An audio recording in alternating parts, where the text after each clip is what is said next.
Well, let's jump into our conversation. So first, welcome, Michael Griffo. So is that your actual name?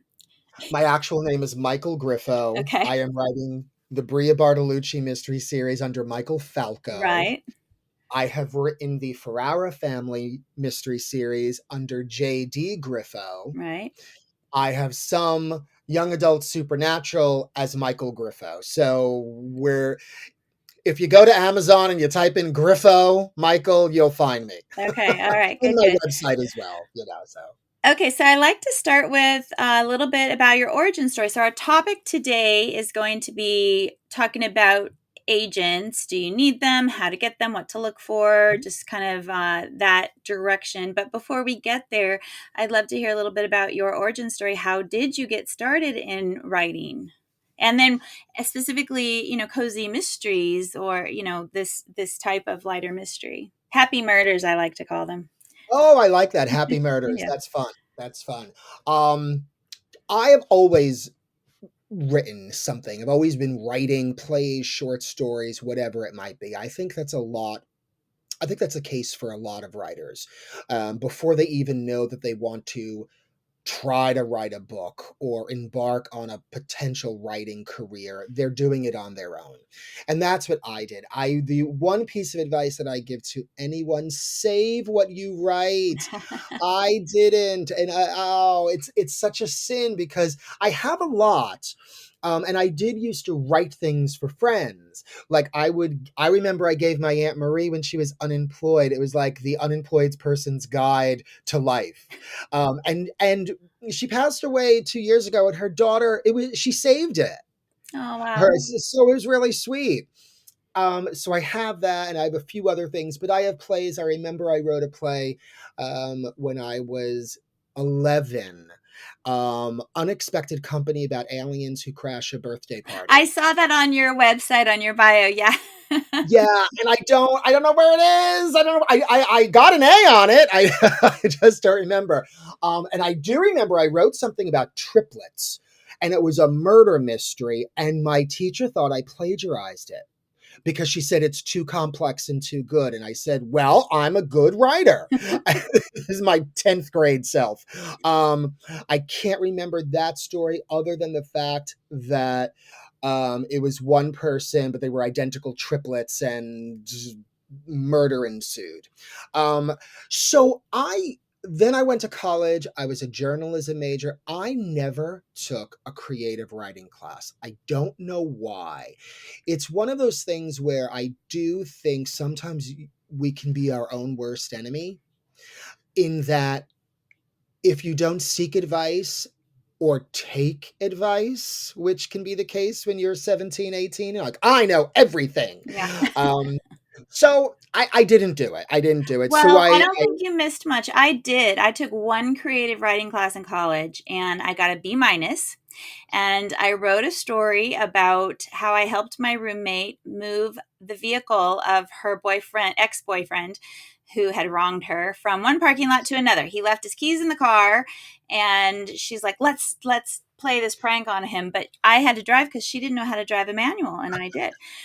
And we wore gloves, except, this was the 80s and she wore fingerless gloves like Madonna. right, And right, rifled through the glove box and found things that got her very upset. I'm like, but you've been in this car, you've been, I don't understand. right. So of course it took him all of 2 seconds to figure out that she was the one behind it, and he was a law student, so of course he threatened her, and she fessed up immediately because she had worn these fingerless gloves. So I turned that into this story. A TA read it because we had these TA sections. Hmm. And he gave me, I don't know what he gave me on that, like a B minus, I think. And he said, next time, make sure you write what you know. And I was like, what? You are kidding. I lived it.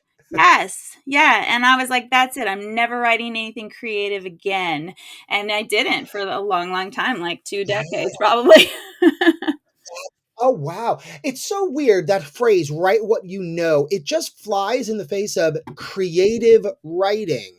Yep. Now, I understand write what you know, maybe I don't know, if you have absolutely no experience, or if you are simply you find it daunting and you can't come up with anything, okay, take a story and just write your own story, Mhm. and that's fine.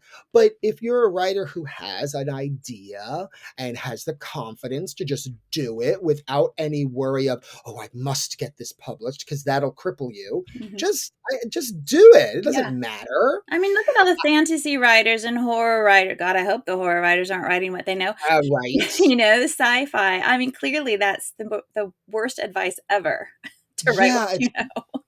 it's so weird. So I just have one. I'm one of those people who ricocheted all over the place. I always marvel at somebody who knows what they want to do when they're in college, and they do it, and they have this illustrious career. That is not me.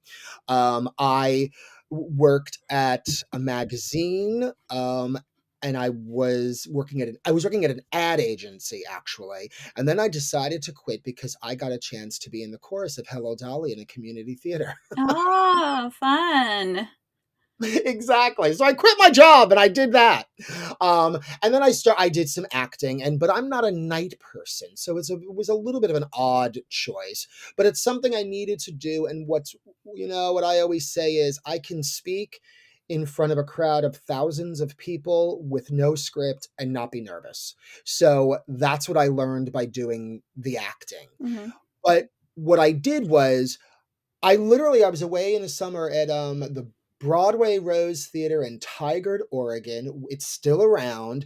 We were the inaugural season, and everybody was a night owl, so they would go out really late at night and do what you do, and I would get up early. And for whatever reason, I said, "Oh, I'm going to write a book." Okay. So it's one of those things where clearly it was always in my head. I don't know why I ever did it. So it is my first book called Hold Back the Night. It's never been published. I would love to see it someday. I do have to gussy it up a little bit, but I call it I'm dating myself. It's Dark Shadows meets Knots Landing. Oh, I love Knots Landing too. We can talk. That's another podcast. Yeah. Um, and so it's a gothic soap opera. You know, the 4-year-old boy is kidnapped. 14 no, I'm sorry. 15 years later, the kidnapper decides to bring him back to the family, and of course the kidnapper's a vampire. Of So course. of course. So there you go. But I do love it. People have read it. They love it. It's written in a little bit of a funky style, but that's the first. I wrote it like an episodic, Uh-huh. almost like a TV show. Every chapter is broken down into like little sub Maybe chapters. you should put it You know, on Vella on the Amazon period serial program they have. I Vela. Yeah. I don't even know if I know about that. Sometimes I don't.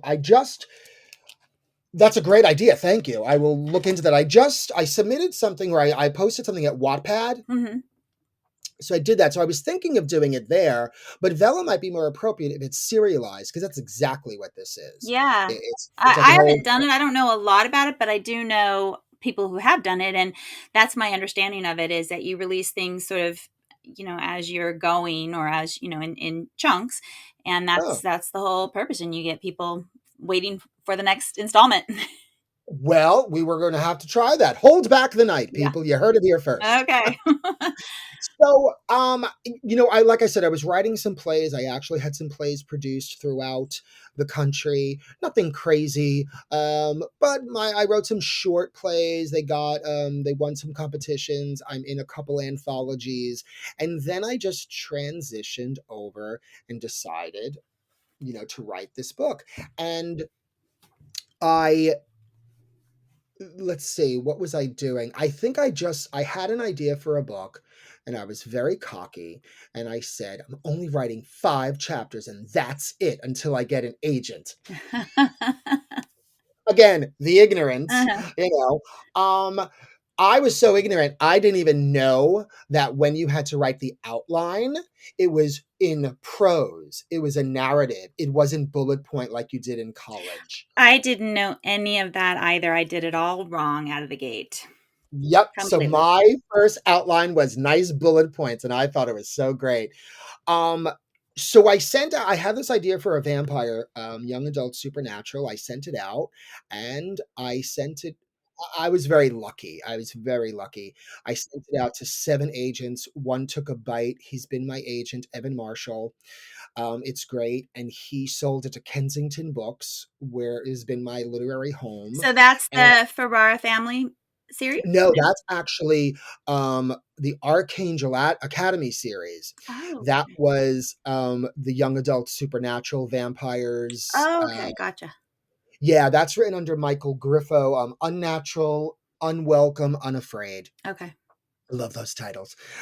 So I was doing that. And then, I did another series for them, another YA series, The Darkborn Legacy, which I write what you know. I wrote in the first person as a 16-year-old girl. There we go. And I decided, because I had read The Hunger Games, I'm going to do it in the present tense, which I've never done before. Mhm. So be careful what you wish for, because 1,200 pages later, 3 books, I'm still the 16-year-old girl. It's her voice. It was very interesting, but I did it. My editor, John Sconomilio, said to me, have you ever written a mystery, like a cozy mystery? I wasn't even entirely sure what it was. I Um, wasn't either. I tell that story. My agent said the same thing. You have a voice for the cozies. I was like, what's a cozy? No idea. exactly. And yeah, he said the same thing too, because he said, you do have like um I sprinkled the supernatural stories with humor, with some lightness, because it gets too dark. Right. So I think there's a balance there. But he said the same thing. He's like, you have that lightness, Hmm. and you can write these complex layered stories, i.e., a mystery. But for whatever reason, I don't know about you, but I was like, oh, I can't write a mystery. Yeah. I was like, that I can't do that. That's for other people. I just, the red herrings and the clues, and I just didn't think I could do it. My entree was when, and I don't remember if I realized it. I think it might have just come to me. I love soap operas. Hmm. I read that And about you. Yes. yeah, I just realized that a cozy mystery is a soap opera. Oh, It's yeah. it's the same setting, Uh-huh. it's one location, it's the same cast of core characters. Hmm. You bring new characters in each book, and there's a murder in every book. Right. So there's a different plot. Yeah. It's I don't know if anybody remembers The Edge of Night, a daytime soap opera. Hmm. If you don't, look it up. It was the best. It was a mystery soap opera. It Oh. started in the 50s, I believe. And, they used to say that it was geared towards men because, it's a little sexist comment, but it was cops and robbers a lot. And there was a detective, Monticello, Ohio, I think is where it took place. And it was just murder after murder after murder. And some Really? of I them, did not know that. I watched General Hospital and I don't it's from a friend that I got hooked on General Hospital, so I arranged some of my college classes around General Hospital. That is terrifying to say to reflect upon, but that's the only one I really got into. you're not alone. Luke and Laura. Yes, Luke and Laura. Luke just retired. Laura's still on the show. Oh, is she I really? believe. Yeah, yeah. Is she still Uh, married to number 1 from Star Trek? yes. Yeah. Oh, that's nice to Yeah. hear. What's his name? Yeah, she's married to him in Okay, real good. Oh, life. that's nice. Yeah. In I'm from the East Coast. Um, Edge of Night was on right after um General Hospital. Okay. So it was on at like 4 o'clock. So I would try to make sure that I got home. And if I didn't, we lived with my nan at the time, my mother's mother, my grandmother, and she would fill me in on what happened because she would watch the show. If I had something to do, which was Something pretty to much all. bond with Nan over. Oh, that's what everybody did. Somebody said that once, but it really, I mean, you could families could talk about the problems that the soap opera characters were having easier than they could talk about their own. Oh, yeah, I can see that. That makes total sense. And they really did bond over their stories, as they said. In any event, once I realized that what my editor was asking me to write was nothing more than a soap opera, which circling back to one of the things that I no longer have, I wrote what they call a Bible to a soap opera when I was in high school. And the Bible of any daytime soap, I don't know about the night times, maybe the same thing, but a daytime soap always had a Bible, which was 6 months to a year of the plot, Hmm. written out in an outline or a story form, whatever it was. And I wrote that for Secrets. That was my, Oh, yes. that I read was that my, in your bio too. that was my soap opera. And I Conflict can't on every remember. page, I'm sure. So much conflict in those. But I do remember some of the character names, and it was just so cool. I really loved it. It was big. It was like a really thin, it was a couple hundred, it was like over 200 pages, it was a year out of the story. And I think I was about 17 when I did it. So in any event, so now I'm reliving my childhood dream of being a soap opera head writer. There you go. And in Italy, no less. In Italy, yeah. Which is great. It's just pretty amazing. It was their suggestion, Hmm. my editor's suggestion to do something in Italy, Hmm.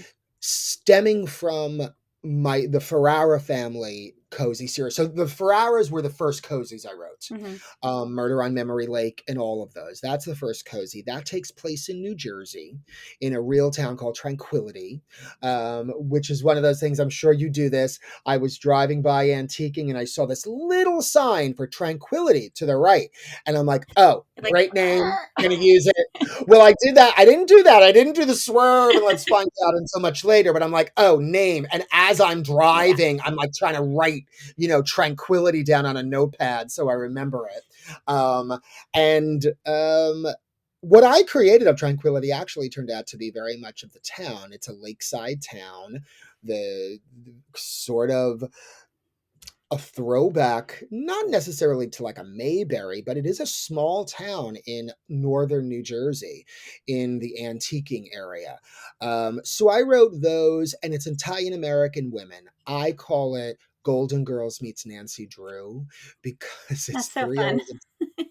It is fun. It is. It's like three old Italian ladies and the granddaughter, and I blatantly stole from Sophia because uh, if you're gonna steal Sophia.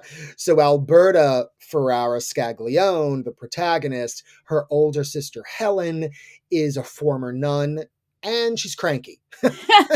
Well, those make the best characters. Some of her lines, and I don't know if you do this, but I really will say, "Oh my God!" So Helen says this, get this, and isn't it hysterical? And my friends are always like, "Well, yes, but you wrote that." You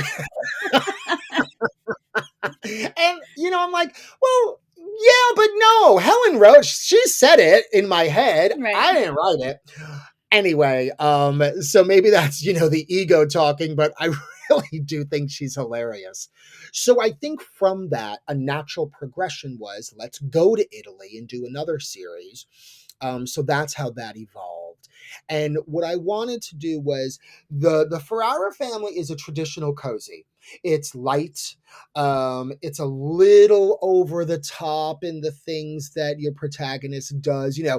These people who have no training whatsoever suddenly outsmart the cops, and everyone turns to them, and they're the ones who always the dead body seems to be at their door, or they're the first one to come upon it. So it's a little stretch of the imagination. But with the new series, it's a little more grounded. It's a little more, the emotional arc will be a little, I don't want to say serious, but more realistic. Hmm. Bria Bartolucci is a 32-year-old widow, has an 8-year-old boy. Her husband died about 6, 7 months ago. They were going to open up a bed and breakfast. She's going to continue on with that dream after some mental struggle of what to do. Hmm. And she finds a dead body in one of the guest rooms right before she's gonna, open up the place, which as you do, as I say. Yeah. So the with the Ferraras, I mean, the whole thing was Alberta is 65 years old, and it was her journey to become an independent woman because she went from living at home to living with her husband. Now she's a widow and she's on her own for the first time at 65.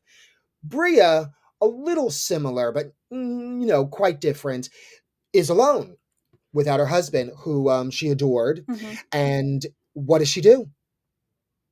for a job, for a companion. Mhm. Um, and so hopefully the readers will go on this emotional journey. I will say that I cried several times during book two, Oh, wow. Okay, good. which I'm like, all right, that's interesting. And the same places as well. When you're reading your stuff, when you're going through it, sometimes when you're just reading it, just to make sure it flows, you're not so critical, Mhm. with the pen marking it all up. You kind of lose yourself, hopefully. Um, and that's what I did in a couple passages. I was like, I oh, I think if we can make ourselves laugh or cry or feel anything, unexpectedly, then we're doing a good job and the readers are gonna feel it too. I think that's the key, unexpectedly. Yeah. That's why one of the things I learned is, and again, I always go back to, because I have a full time job, my time is limited. Mhm. I make sure that I carve in at least 2 weeks between edits, Mhm. because you have to let your mind forget it, Yep. go off, do something else. Even if you're writing something else, I mean, preferably you're not doing anything like that, so those juices aren't working. Then when you go back, you're fresh, and it's like, oh, Yep. I forgot that. I'm happily surprised by this. Yes. Exactly. Or you do what I did with the rewrite. You chop out 3 chapters and cut like 30 pages out of it, and to make it even better. So that's good. Yeah. Wow. Yeah, well, I have the same process. You've gotta let it sit before you come back to it so you can have fresh eyes. Exactly. Do you use beta readers? Um, no, not anymore. I mean, early on, I had a critique group, so Oh, that's we had each other, and I guess in a sense they were beta readers. Now I have proofreaders who are people that yeah, I've yeah. become, friends with, who are just started as readers, and they're because I do some indie publishing now too, so I'm hybrid. So I have my traditional. I've been with St. Martin's, I've been with Berkeley, and then I've been with Kensington. But then I also got the rights back to a series, my Penguin series, so that I've indie published. But so and then I have another series that's straight indie. Oh, And so cool. as I'm writing new books, either for that or the one I got the rights back to, I have these proofreaders that are the final stop, because I am not a detail person. So I miss those things, although I am such a fan of Grammarly. Love it.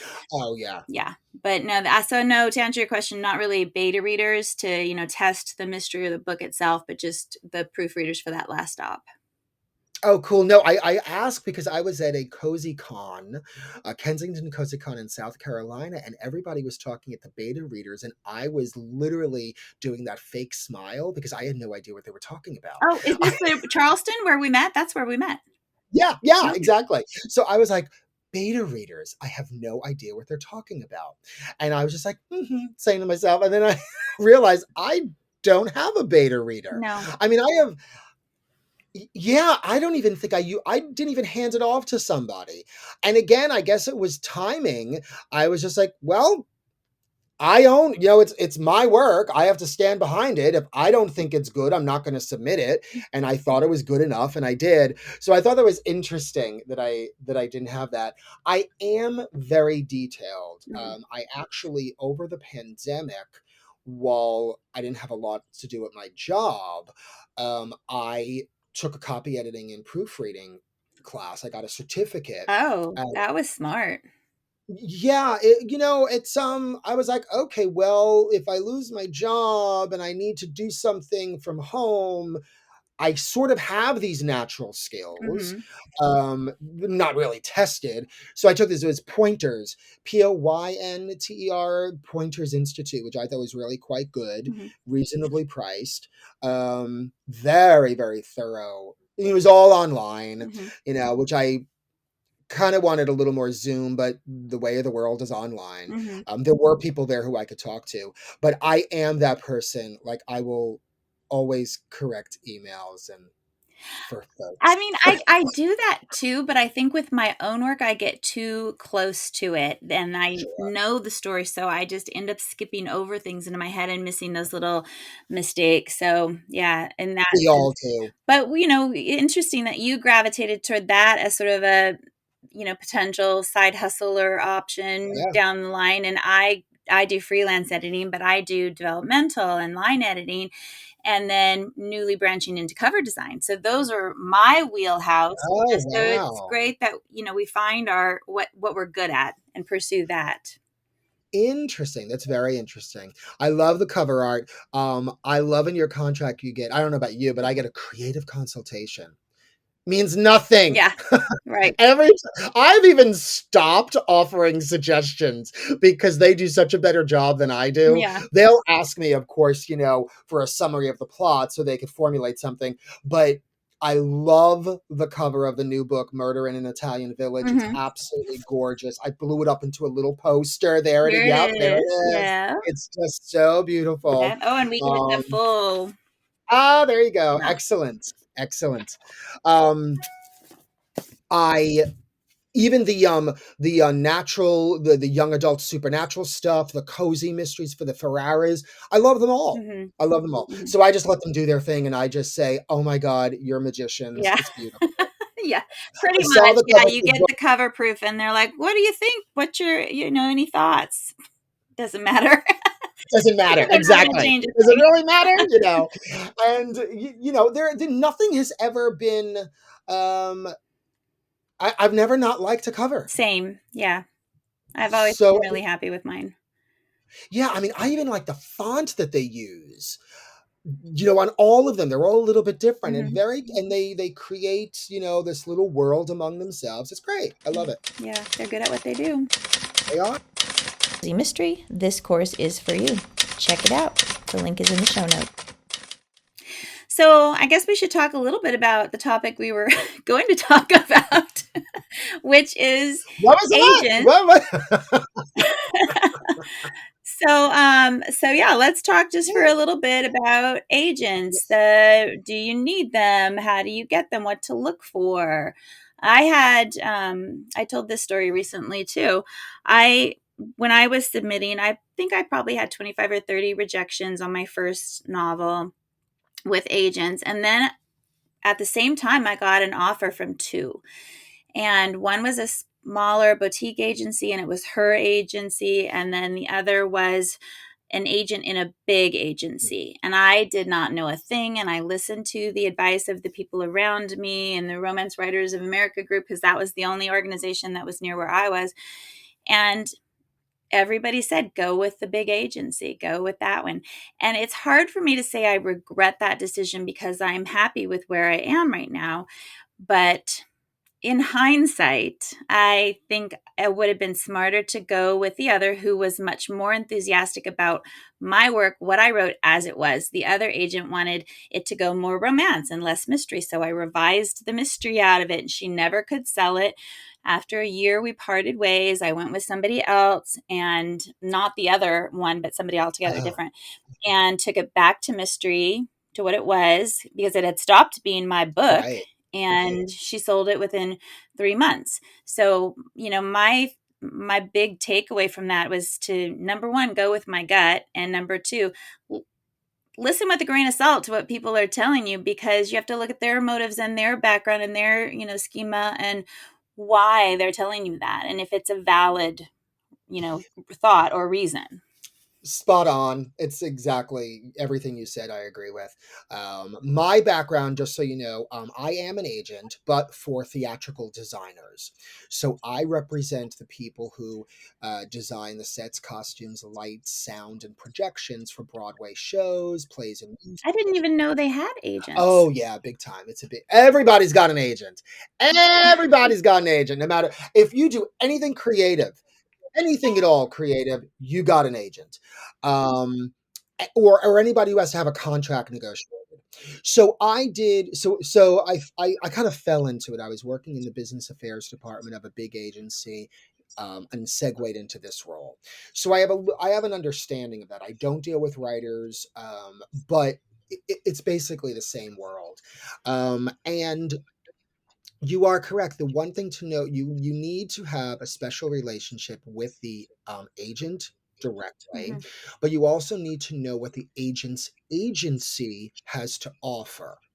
So if you are looking to make a move up, you're going to want to go with a bigger agency. You're going to want to go with an agency that maybe has a speaking bureau agents where you can do public speaking as well. If you're also a playwright, you want to go with an agency that has a theater division, a theater department, so you could cross departments and not just stay in your lane.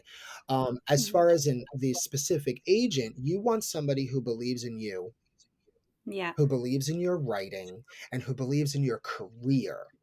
Because everybody, if you write a book and for whatever reason it hits the zeitgeist, as they say, and it's really special only because of the topic or the message, the theme of the book, okay, they're probably going to sell that and they may sell it for a lot of money. But if they don't like your writing and if they don't like your voice, they're not going to be able to sell anything else of yours because they're not going to care. They're going to work on their Mhm. other clients and they're not going to be behind you. They're not going to support you. Um, Yeah. because I don't know about you, but most of, when you're with the publisher does a lot as far as publicity, but not everything. You got to do it all on your own. I think Kensington is particularly good Yes. with their publicity department. I think they're very dedicated and much more so than the other two publishers I've been with. I've been really happy with them. Yeah, shout out to Larissa Ackerman, who is Yep. publicity for the Yep. Cozy Mystery. She really has turned it around. She's really, Yep. like I said, the thing we just had at Michigan, Brighton, Michigan, with Two Dandelions bookstore. Shout out to Mhm. them. They were wonderful. And the reason is because they care. They actually care about the product, they care about the authors, and they really want it's not just about selling numbers of books, it's Mhm. about getting the right fans, the right readers to come to these events, partnering with the right bookstores who really support this, and creating a community. But going back to a lot of people do ask, I want an agent. What do I do? Well, are you sure you need an agent? Mhm. Because an agent really, it's a business. So they want to make money off of you. So if you don't have anything to offer them, you don't need an agent. Mhm. You need to have a book that's finished, at least in your mind, before you can start submitting. It's always going to have a little rewrite. They may change it, like you said. They may change. They may say, "I really like your characters. I hate your story." I Yeah. don't. I've heard that before. Um, Add some romance, add some sex. Take the mystery out. exactly, exactly. Can we put an alien in there? you know, Yeah. um, Or a vampire. or a vampire. Yeah, I want some vampires. Um, but it's a World War II history. I know, but throw in a vampire. So you got to make sure you got to be confident with yourself. You have to know yourself. Where are you as a writer? Do you really need an agent? And sometimes you don't. If you're going to do the indie publishing, if you want to do the self publishing, you don't need an agent. You're doing it all on your own. Right. I mean, it's a whole nother world out there now, and you really have to know to really think about and figure out what are your goals. And do you need that agent, or is indie publishing what you really want? Do you want to give everything away in the control, or are you a control person like I am, and you want to retain that? That's one thing I love about indie publishing. So yeah, you have to really evaluate what you want out of the process and what your end goal is. I agree. And what you should really do before you do anything, you should try to go online and find a publishing contract template because there's a lot of language in there that you don't understand. You might think you Mhm. do, but you don't. Like you don't understand sub rights, you don't understand electronic rights. And there are a lot of, if you're with a big, excuse me, if you sell to one of the big three, they're going to take everything Yep. most unless you are Janet Ivanovich or maybe Joanne Fluke. Like if you're the top dog in your arena, you're not going to be able to reserve, which means hold back and keep for yourself the electronic rights, which are TV and movie option rights. And also, thinking about the digital rights, it's for ebooks too. So I got the rights back to my very first series, and I ended up turning around and selling it kind of against my agent's wishes. She was not really a fan of this idea, to a small publisher who that's what they were seeking, is books that had been previously published that people had the rights back to. And I mean, it was the worst contract ever. When they lump in the digital rights for the ebooks, you may never get the rights Right. back to your books if that's how they offer them, and they're looking at quantity of sales, or how much you're making in any given time period. you know, you've got to really look at those details You and do. figure out, You really do. if that's worth it. Because the only thing that the writer has is really their intellectual property, their content. They own that. They own the copyright on that. But you sell away the rights when you go to a publisher, and it's a Mhm, trade-off. You know, mhm, you if you think that you can do it on your own, which my hat's off to anybody who really makes it big in the indie world, because it is tough. It is overcrowded. There is just a surplus of anything you want is out there. How mhm. you what's that phrase? How you cut the surface and get a spotlight on you? I don't there's no magic trick. It's really a lot of luck. And you Mhm, have to do all the marketing by yourself. The trade-off is you own all of the rights. So if you hit it big mhm. and if it goes to option, which really means nothing, if you're ever lucky enough for your book is optioned to be turned into a play, a movie, a TV series, do not get excited, because the option simply means the buyer has an option to do that. They're not Right, taking it off the market for anybody Correct. else, They're right? not guaranteeing until they pay you the purchase price. And even when they pay the purchase price, there is no guarantee they're going to turn it into a TV or a movie, or a TV Yeah. series or a movie. It's I have a friend who wrote it's a nonfiction book on the WASP, the women fighter pilots of World War II, cool. and it was optioned before it was even Yep. published. And that was, God, it's been like 6 or 7 years, and they're still it's probably been re-optioned, because I believe they are moving forward with it, but it is such a lengthy process. And then you look at what's available to watch, and it's so much crap, and you're like, how did that get made but this isn't getting made? It's such a mystery. It is the mystery that if you dwell on it, you will lose your mind, because I Yes. almost have. Like, you watch Yeah. these things, and 5 minutes in, you're like, seriously? That's on Yeah. TV, and my books have not made it. It's Exactly. and it really isn't, yeah, there's a little ego involved, of course, like mine is just as good. And it probably is. Your books are just as good, Melissa. It's like, why aren't they out there? It's a Hmm. crapshoot. It's Yeah. just a crapshoot. Yeah. But it's really important, because I used to be in the book to film department, and authors would call up all the time. So what do you think? Blah, blah, blah. Do you think it's going to be turned? What do you think they're going to really make it this time? And I would tell them each and every time, I said, accept your option payment, your first option, and forget about it. Be happy Yeah. with it. Clock it. Yeah. They always have to clock, they have the option for probably 12 to 18-month period. There's a built-in option extension period where they can re-up if they want to. Yeah. There Hmm. are some books went for 22 option periods, I remember. It was Wow. insane. Um, the good news is that, not to get too far into the weeds, but the first option payment is typically applicable against the purchase price when they finally buy it. Typically, any option extension payment is not applicable. So they're just paying you extra money. Um, and Bonus. depending on if it's Sony Pictures or if it's a division of um, Paramount, they have the money and they're going to do it if they really want it.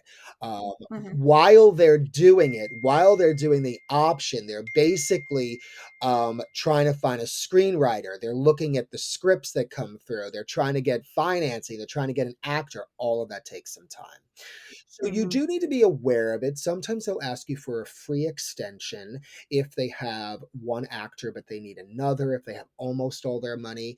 You have to play, if you think it's in good faith, you go for it. But it's something that you need to know, and you got to make sure that your agent knows this. So ask those questions. And then the whole world of sub rights, which are like the foreign rights. the library, the Mhm. large print, the ebook. You just go online. I mean, people have asked me questions a lot of times, younger people, and I'm like, dude, you have the internet. You Yeah. scour the internet for everything. Type in publishing contract, things I need to know if I'm going to get an agent. It's all out there. It's not Mhm. rocket science, and you don't need to understand everything, but you need to have a familiarity with these things, and you need to know what's important to you. Mhm. I did a little short story there. I have a short story out in Assemble Media's anthology. um I think if you type in Assemble Media Anthology Summer 2023, My Story Divine is in there. And this is a company, there are a few of them out there.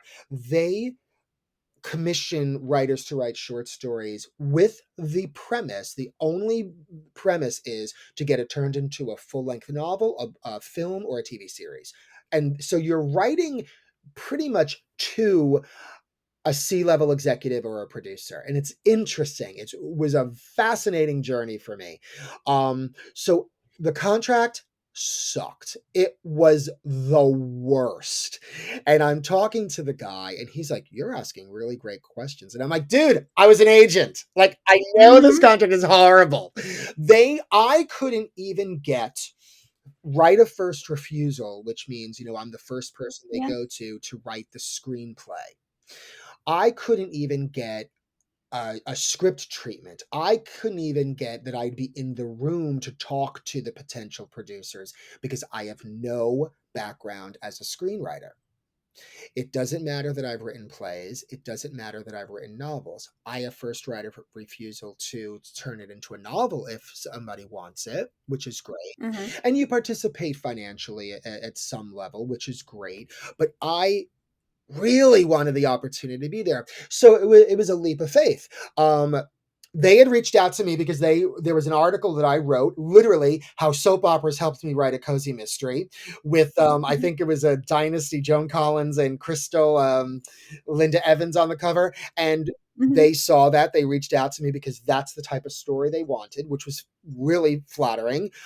They're wonderful. It was really hands-on, creative editing. I learned so much, but when it came down to the brass tacks of giving me these rights, it wasn't going to happen. So I had to take a leap of faith, which I did, and I think it paid out. I said, not a worry. If any producer is that interested in this short story, I'm hoping they're going to want me in the room, the writer of it, at least to hear what I have to say. It might not go anywhere because I don't. That's the other thing you have to realize. You don't have all the writing skills. Just because you wrote a novel doesn't mean you can write a screenplay. Right. Yeah. I was determined to crack the nut and write a Hallmark Christmas script. Oh. I don't know. Do you watch them? No, I don't have the Hallmark Channel, so I really don't, but I've seen a few here and there. I don't watch them. I don't. I'm not their audience. Though Mhm.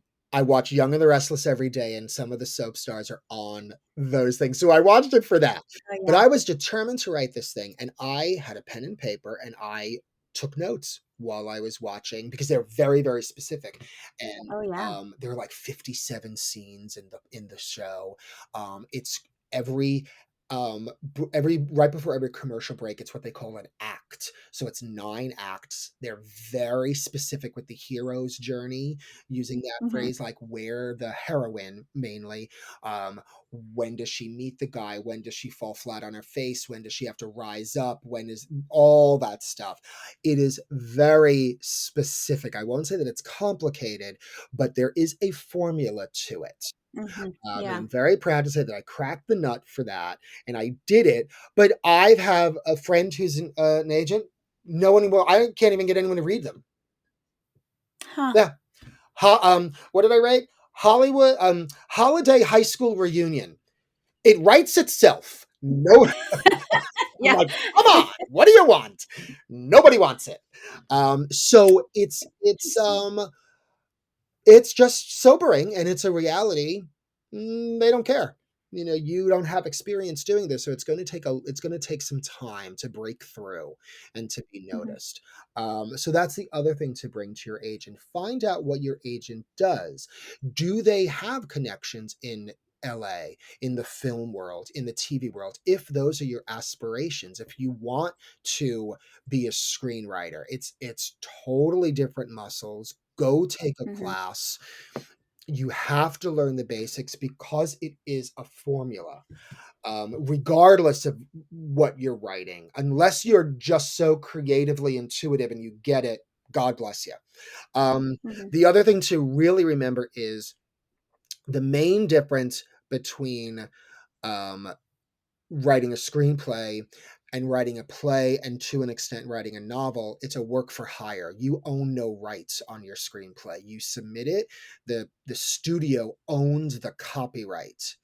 So on, you have to make sure that in your contract there are financial remuneration for if it becomes a sequel, if it gets remade, if they take your characters, all of that kind of stuff, because oftentimes you'll get nothing.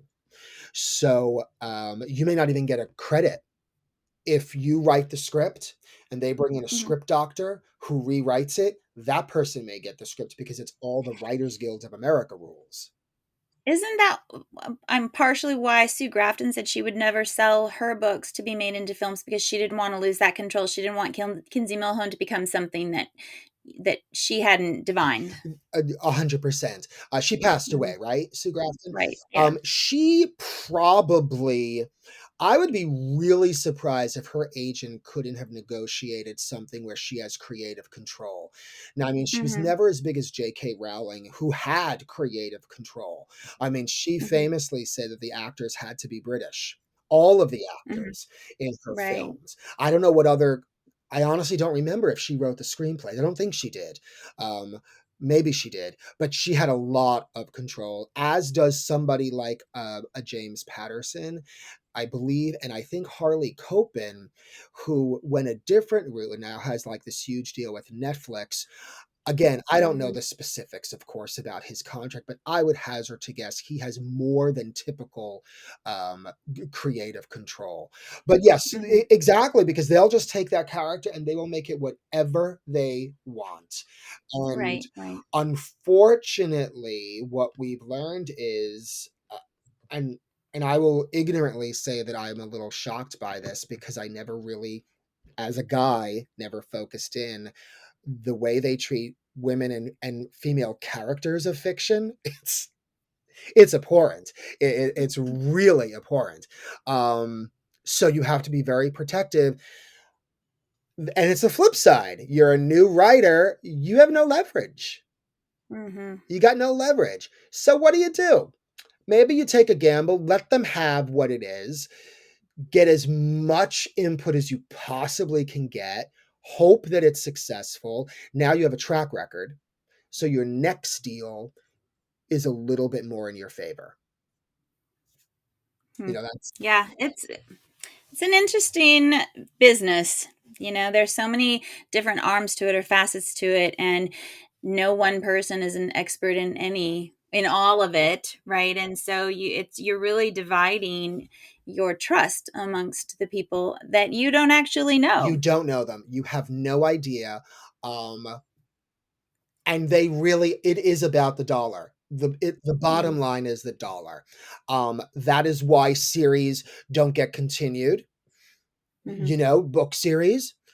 People will ask, like, is there going to be a seventh Ferrara? And I'm hoping that we can do a seventh Ferrara family mystery because I really would like to. I have an idea for something that could wrap it up very nicely if that's the end. Though the sixth book, Murder at the Mistletoe Ball, does put a little bit of a ribbon on it. It's not a beautiful bow, but it's a ribbon. It's it, Mhm. it's a, it's Yeah. it's closed. Um, Yeah, my magical dressmaking series, which was with Penguin, it ended after book 6, and it had a little ribbon, but not a beautiful bow. But I got the rights back, and I've been able to continue that's it, great. which has been great. But it took a long time, a lot of years. Yeah, yeah. That's something that I will entertain down the road if it doesn't go. We'll see what happens. Hmm. You always, as a writer, there are some you do want to move on to different series. Mhm. I honestly don't know how many books. What's the longest number of books? The most books you have in one series? Right now, I have 8 in that particular series, and then I have 8 in my bread shop series, so that those are the Oh, most. But I have a friend who has 12 in a series, and it ended after that, and she just said, that was pretty long. It was pretty yeah. hard to keep going with an arc. You have to create a new arc, You do. You that's gonna do. cover the series. You know, and then you have to hope that the readers are going to go along for the ride, because I've always Right, said, and I've asked a lot of them at these cozy cons, they really do read the books for the characters and the situations, the right. locations. The murder is, ancillary. There are the people who read it because they are an amateur sleuth and they want to try to figure it out, and that's great. But because of the limitations of a cozy, the death is off page, typically, almost always. There's no gore, there's no real, you don't get gritty. There are limitations on how many types of murder there can be and how many scenarios. Happy murder, I'm telling What you. was that? Happy Happy murder. murder, exactly, exactly. I said one character in the Ferraras, I said, because it's Tranquility, a pretty name, and they're like, ever since you came here, the town's turned into a hotbed for homicide. And it's true. It's like, who would live in Cabot Cove with Jessica Fletcher? Exactly, The right, yeah. chances of dying like in the first week are pretty high. Yeah. So you do, Hotbed for Homicide, that's a pretty great title for a book, I must yeah. say. Well, maybe it's out there, but don't steal it. I'm going to use it. I usually tell friends, if I hear something, if it's another writer, I'm like, I give you 3 months. You can use it. If you don't, it's mine. You have it for a while. But yeah, I have, like I said, the six. I I don't know how much further I could really go with them, to be very honest. Like I Yeah, said, though, I yeah. do have one, almost like going back to Knots Landing. It's almost like the special reunion episode, back to the Mhm. cul-de-sac. I would like to go back one more time, do what I want to do, and be done with it. And then who knows, in 10 years, you may want to do something with it. And when you start a series, do you have an end goal in mind? Like where you want the character to wind up? It depends on the series. My Harlow or my oh my God, Pippin Lane Hawthorne, my book magic series, that's not really cozy. She's a bibliomancer. It has a much different type of a storytelling process and arc, but it has a few cozy elements. That one I knew where she needed to end up because there was a 2,000-year-old Irish curse and there were deities and there's this, these elements that I knew she needed to get through. Right. So I had it somewhat mapped out in terms of understanding the ending. With the cozies, I no, Yeah. not at all. Other than, there's going to be some romantic arc of some Right. sort. I tend to do mine differently, so they're never a police officer or law enforcement. That's never the guy, the male character. Right. But there is going to be some sort of romantic arc. I have a lot of female relationships, family relationships, so I know that those are going to develop. But other than that, no, Yeah, that's not the same. necessarily. It's inevitable that Bria will find love again. But very interestingly, I thought there was going to be a love triangle with two male characters starting in the first book, and it turned out to be a Mhm. different man than I thought that it was going to be. And now that man has taken on a different role in her life. So she's Mhm. getting closer to love, but I really haven't decided yet if that's going to be the guy for her or if somebody else, because she also has her girlfriend, Rosalie. There's the mother in law that she has a relationship with. Excuse me, Imperia Bartolucci, which I love that name because it just tells you Mhm. everything you need to know about her. Yeah, that's the power of a name, Right? right? And she has her sister, and they're all the girlfriends in town and stuff in the village. So that's more important, it's reestablishing her life as a locale, instead of a turista. Um, See, and I think that makes your series so much more interesting. I read kind of widely. I think you said that in your biography that you read very eclectically, and I do too. And I like to have just a lot from the book. I want to experience a lot of emotion. I want to learn stuff. I always have history in mind. I hated history in high school, but I am fascinated by it I now. know. And so all of my books have some historical element or some history element. My Harlow Cassidy in the dressmaking series, she's a descendant of Butch Cassidy with an alternate history of Oh, Butch. how cool. And, just to tie all of that stuff in, I think that makes it really interesting and a little bit different and offers the reader something more. And I think that's what you're doing too. It's not just this, oh, here's the formula and you're writing this cozy mystery. It's, I'm taking this cozy mystery a little further. Oh, thank you. Yes, yes, that's exactly what I'm trying to do. I really, I was saying I'm really trying to push the boundaries a little bit Mm-hmm. where Yeah. it is she's a 32-year-old widow with an 8-year-old boy. That is serious. Regardless Mm-hmm. if she has a very strong supportive family. But like I just try to get into her mind a little bit and the minds of the people around her, and these things come up as you're writing them. Like I had her mother say as a memory, you can't live with us. You can't come with your son because your son needs to know that you're the mother, and you need to know that you can rise above this challenge. We're Mm-hmm. here, but we're not the solution. We're a Yeah. safety, but you have to establish your life now with your son. It's different. See, that's very powerful. And you can't take a woman and a child who have lost the husband and father and make it light and turn it into, oh, it's so easy to, and here's a new Right. romance and all of that is in the past. This is your approaching needs something based on reality and with real emotions. I think it's interesting, so many times in cozies, the death part of the murder is often overlooked. Where's the funeral, where's the grief, where's the people who missed this person, where is all of that? Yes. And it's sometimes it's not in there, and but it should be, I think. Oh, I agree with you very wholeheartedly. And with the Ferrara family and with Bria, they're Italian, so they're Catholic. So I was raised Catholic. Um, we would that can be another discussion, but we all have our own religious, spiritual beliefs, non-beliefs, whatever they might be. But for these characters, they carry rosary beads with them, and they say them, and they say a prayer, and they talk to God or whoever you think is listening. And Mhm. that was something that I didn't even question to put in the books. Like I didn't even Yeah. research, ooh, do people really talk about this in a cozy mystery? These characters do. So if you want to read about Italian American women, I mean, I have a priest, Father Sal, who everybody loves, and I was going to write him out after the first book. I actually included something that he was close to retirement, and they resonated with him because he truly is the type of priest that I grew up with. Super fancy shoes, always drinking a bottle of wine, always having, great food, the priests were totally different from the nuns. It was just very, very different.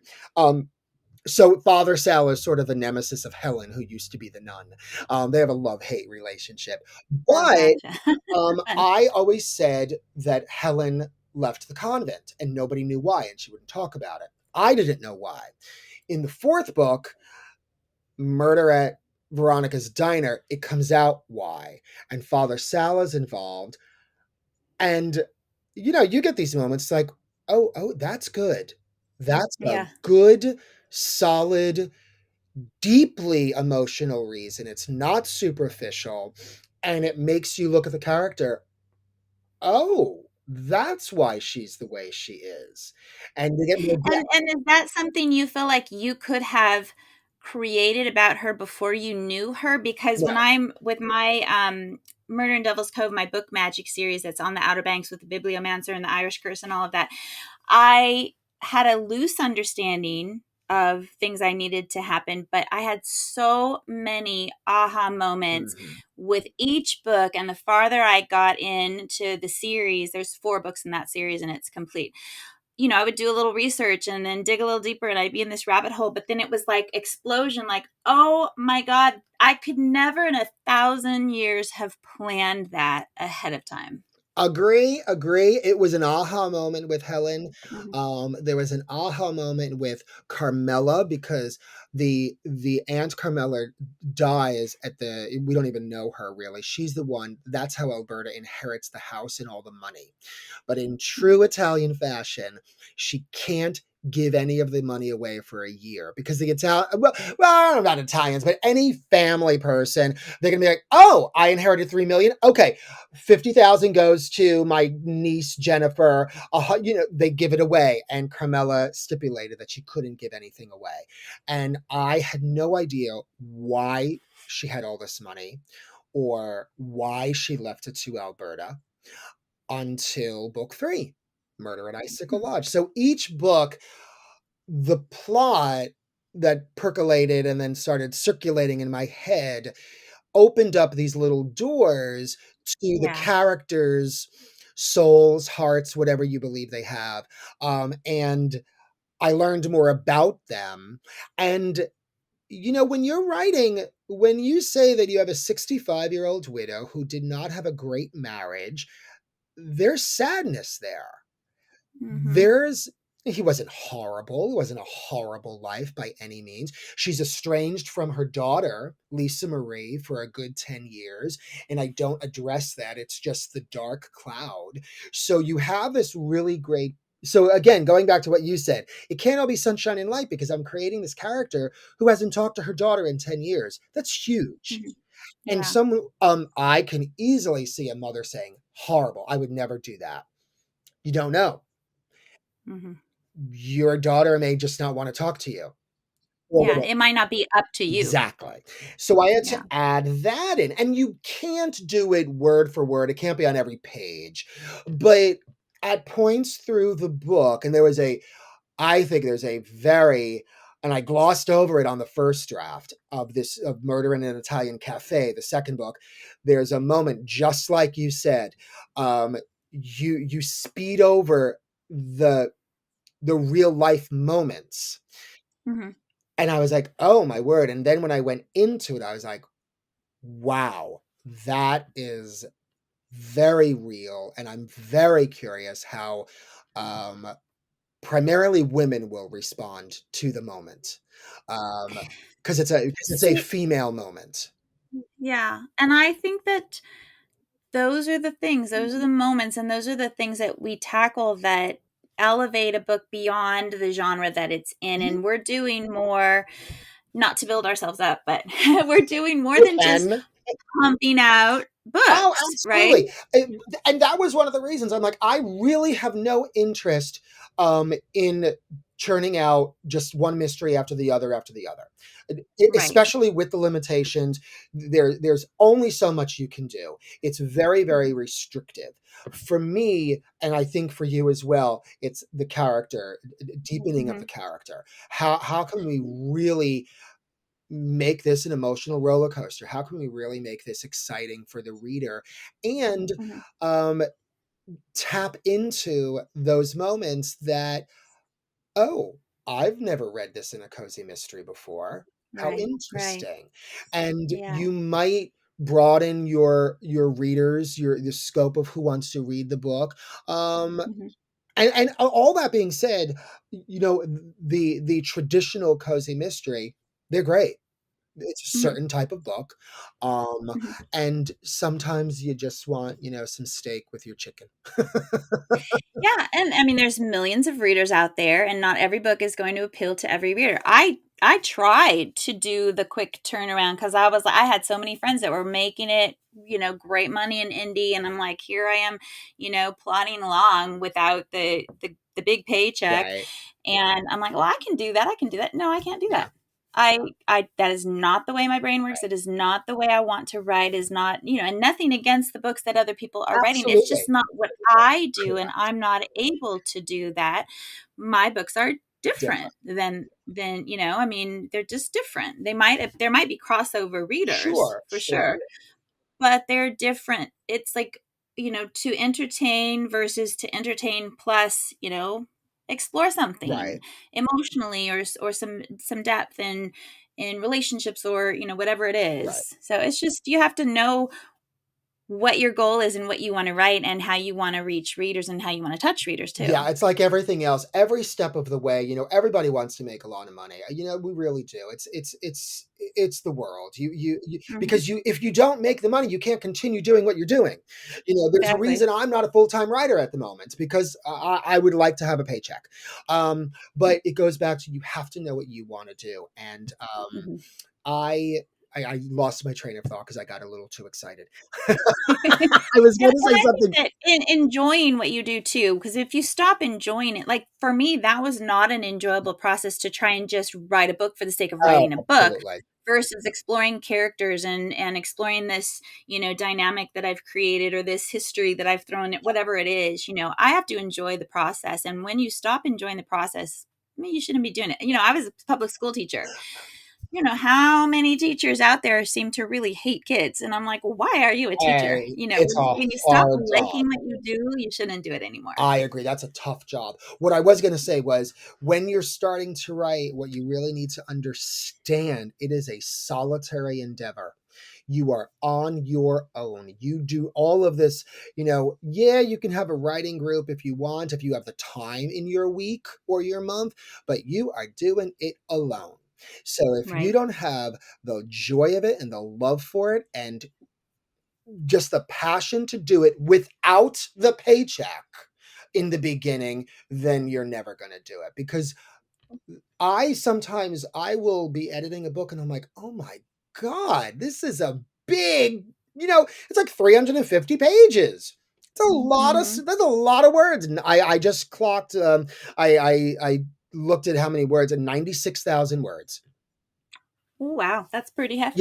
it's a Yeah. hefty lift, as we say. Yeah. And Well, as I said, yeah, earlier, I'm doing book covers now, creating book covers. I have this whole branch of Writer Spark, but I kind of organize my day, right? So I do the things I have to do, and then I write my word count, whatever that is, whatever project I'm right. working on, finish the scene, write a new scene.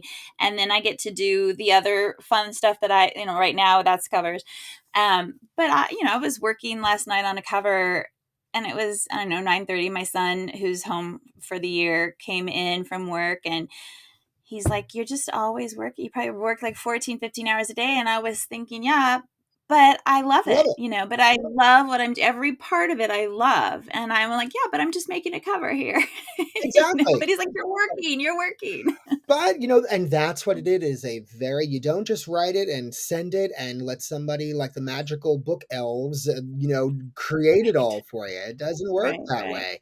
And, Mhm. and again, if you don't love the craft of writing enough to give it a rewrite and really look at your work objectively and say, oh, that stinks. Because that's what I did. I was like, I tried in the second book. I thought I was going to be very clever. I thought I was going to be very clever and tell the story in a different way, and that didn't work out for this story, but I will do it in another one. So that was the first misstep. And then I thought, oh, I'm going to do this sort of subplot and begin with, and that I was like, no, because the murder took forever to get to. But it were, it helped make the book better. But if you Mhm. don't have, I always call it the 3 Ds, determination, discipline, and dedication. You got to be determined to become a writer and to write a book. You have to be disciplined enough to carve out the time in whatever your schedule is to actually write it. And you have to be dedicated to go back and do the rewrites and to do whatever you need to do in order to make that book as good as it can be. It's never going to be perfect. That word doesn't exist. As you know, it's never, because even when you publish a book, you're like, oh, I meant to just tweak that line. And sometimes it's literally a word. It's a Yeah. word. You know, And it just digs into your brain and you're just like, oh. exactly. And it's like, oh, and I know about you, but I know there are a couple words I use too often. And I go through and I'm Mhm. like, oh my, clearly, I'm obsessed with the word clearly. I don't know why, but I have to usually take out 80% of the clearlies in all of my books. That's so funny. Yeah. Yeah, I think we all have that. Yeah, everybody's got a word. I think, oh God, I'm going to remember it. I'm not going to remember it. Stephanie, who did the Twilight series. Oh, Stephanie Meyer. Myers. I can't remember what the word is, but someone told me about it, and she truly uses it in every chapter. It's And once you see it, you can't unsee it, right? absolutely. Oh my You're god, like, it's not a simple word, it's like disingenuous, or it's like that type of a word. I can't remember what it is. If I do, I'll email it to you. But, yeah, and I just read her book briefly to, see if my friend was right, and I was like, "Oh my god, it's on every page." It's so sprinkled in throughout. And I'm surprised that an editor didn't, um, because it's one of the first things I learned from a proofreader, echo. When you echo the mhm, same word, right, typically yeah, it's if you're using it within the same few lines, but they have, called out as like you use this adjective quite a bit. Uh, mhm, consider, well, how do they put it? Consider an alternative, or yes. consider another word choice, which is a nice way to say delete and come up with something different or better. But Yeah, they're very, they're very kind. They're very kind. yeah, yeah, they are. Probably inside they're going, "Again? Oh Again, my god." another clearly, but and then you learn. You're hopefully this will be my 14th books. Hopefully, it's better than my first. Mm, Not mhm. so much, maybe not in the plot because it's very different, but in the storytelling, in the arc, in the journey, in the clarity. Yeah, that's interesting that you say that because my first series was the Lola Cruz PI series. She's a Latina detective. My husband's a first generation Mexican American, and she was very much created so that my daughter, I have 4 boys and 1 girl, that my daughter would have somebody to Oh, how relate to great, older on. She won't read it now because she's 23 and there's a little bit of sex in there, just like tension. And she's like, mom, mom, Mom, no. come on. But but, I'm continuing that. That's another one I got the rights back Oh, to. cool. And so, book 6, Lola Baby, is coming out, and I wrote books 4 and 5 several years ago. So my writing skill, after 35 books, my writing skill has Wow. improved significantly. I've grown as a writer, which I hope that we all do, right? That we need to grow in our craft. So I have to really figure out how, not that I was a bad writer then, No, I no, don't but think I was, but it's like bridging yeah, that. And I've had people comment, "Oh, this story was a lot meatier, than her earlier books in this series." So I have to really still tap into Lola's voice and make sure that I'm bringing that Lola magic, even right. though my writing has evolved. It's a It is challenge, because someone, like, if they never read it, they're going to start from number one, right? and oh, great, and they're not going to. I mean, I might look at the copyright date sometimes, but no, you just want to make sure it's the first one in the series. And then they're going to get to Right. book 5 and say, or what is this book now? Then 6 is it's like, coming out. Yeah. oh, was this ghost written? Is this somebody else? I If you know. don't pay attention and link them Yeah. together, it's true. It's true. I did that. Made a deliberate choice, and you're more successful sometimes than others, but to make the Bria Bartolucci series have a slightly, I in the way I describe it, it's a slightly more adult tone than the Ferrara Mhm. family, even though Mhm. she and Rosalie, go through some funny things together because it isn't always dark. And it's third person, Correct. right? Which is unusual for a cozy too. My book magic series on the Outer Banks with the Bibliomancer, that is third person also. That automatically takes it a little step away from that traditional cozy also. Yeah, I can't remember the exact phrase because I took this one, writing class at Gotham Writers Workshop, which I recommend to anybody. They have some really great things. A little sidebar, the one thing that they do in every book critique, um, group, I think, should do this. If you're the writer, you submit your work, you cannot respond to anyone's comments at all, and every person has to say a pro and a con about the writing. Mm, And mhm. it forces you to listen, and in your mind, be aware of how many times you say, "Oh, that's what I meant." Doesn't matter. You didn't write it. so it's not on the Yeah. page. And it Yeah. really, for me anyway, it was kind of very illuminating. It was great. But it's like third person, the distance. What do they call that? The distance from the narrator to the protagonist's mind Hmm. is close. It's not that Hmm. distant. Um, Right. You have deep point of view. yes. So you're in, yeah. And I did that actually with the Ferraras because originally it was going to be told through the eyes of Alberta and her granddaughter Jinx. It was the two of them. As the series progressed, Alberta stepped to the forefront. Hmm. Jinx was always there, a very close second, but nothing on the page was seen through eyes other than Alberta's or Jinx, Hmm. primarily Alberta's. And that limits you as well, which was good. It was fine. But I didn't want to do, one day I'll do the first person. I didn't think, because what I wanted to do with this Positano series, I wanted to have Positano as a character. Yeah. Like Atlanta and Gone with the Wind. Exactly. Yes, Hmm. I'm just like Gone with the Wind. Compare those two.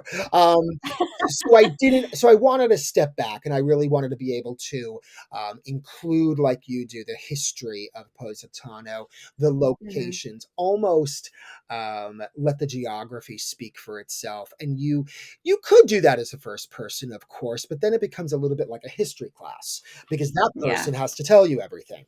So Right. that's why I chose the Right. third person. Yeah. Well, Michael, we have gone really, really long. And I'm not sure we talked maybe for 5 minutes about our topic. I know, right? Well, agenting, it's all out there on the internet for you. Be careful. Yeah. Know when you need an agent as opposed to when you want an agent. Make sure you're ready for it. Make sure that you've done your homework. Don't automatically go with the first person who wants you because that is the impetus. That's like, oh, this person loves me. Of course they love you. They're trying to And sell. nobody else ever will. Exactly. Oh my God. Yeah. Exactly. No one's ever going to love me. Well, they may not. They may not, but that doesn't mean that this person is right for you. Yeah.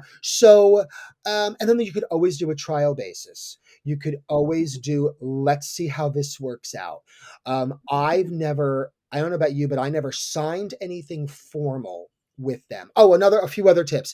If an agent ever asks you for money up front, they're not legitimate. No, So, you're so right. and call them on it. Report them. You're done. I don't know who you'd report them to, but that's not the way it works. They only make money when you get a check. Mhm. It's literary agents are 15% now. You might be able to negotiate that down to 10 if it's an individual person, probably not.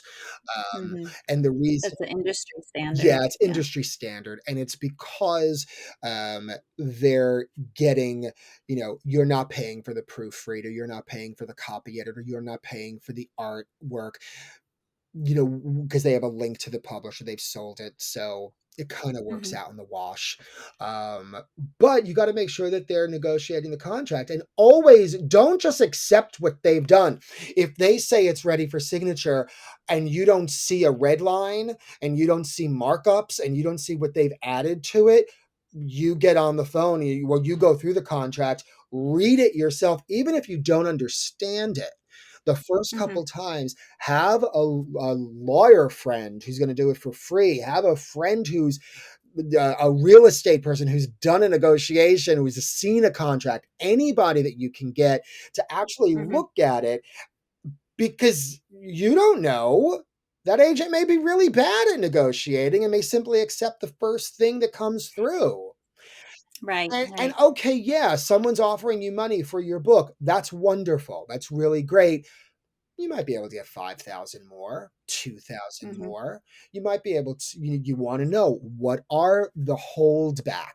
You need to know that Mhm. phrase, the reserve. What rights do you maintain? What are you giving away? How many books do they want? Are you getting more money for the second book? You gotta read the whole thing. You're not gonna understand it if you've never read something before. Take your time, read it over the course of a week. Don't be forced into signing something, and ask your agent. What did you negotiate? Mm-hmm. What have you Mm-hmm. gotten better? They may not be able Yeah. to get anything. They may not. The deal might be good. It may be the solid, especially if you're with, if you're with a middle of the road or a smaller publisher, if that's who's going to do your first book, they may not have the money to do anything more. They may simply say, this is unfortunately all we have to offer. Mm-hmm. And that's fine as long as you understand it and as long as you agree to it after having some conversation with your agent and it's not just shoved in your face. Here, sign. That's Right. that's not acceptable. Yeah, and you learn every time with every It is. contract, with every book that you write, you learn whether it's craft or knowledge or understanding of the industry, whatever. So you just got to be continually open to that. Absolutely. Yeah. Well, thank you for taking your time to chat with me today. It's been so fun. I love talking with you. Yes, likewise. Thank you so much for including me and letting me talk a little bit about myself and the industry. It was a pleasure. Yeah, Yeah. it was definitely a pleasure and very informative too. Good luck with Murder in an Italian Village. yes, with the Brie Bartolucci Bria series. Bartolucci. Yep, number one. Yeah, Number one. yeah. Hopefully of Good luck several. with that. Yeah, yeah, Good I luck to hope so too. you. Good luck to you. I'm really You loving piqued it. my interest with the Outer Banks because I've never been. So Oh, it's I beautiful. hear it It's is. like you're on the edge of the world, It's literally. North Carolina, right? Or am I totally wrong? Where is Outer Banks? Yes, it's It North is. Carolina, although it extends into Virginia, but yeah, it's North Oh, Carolina. very cool. Very cool. So all right, look Yeah. forward to that. Cool. Yeah. Well, thank you. Murder in Devil's Cove. Available wherever books are sold. That's right. Thank you so much for listening and spending your time with me today, everyone. I'm Melissa Bourbon, and this is the Writer's Spark podcast. Take a moment to visit our website at www.writersparkacademy.com. Check out our courses, our resources, and all the content there. And I will see you next time. Until then, happy writing.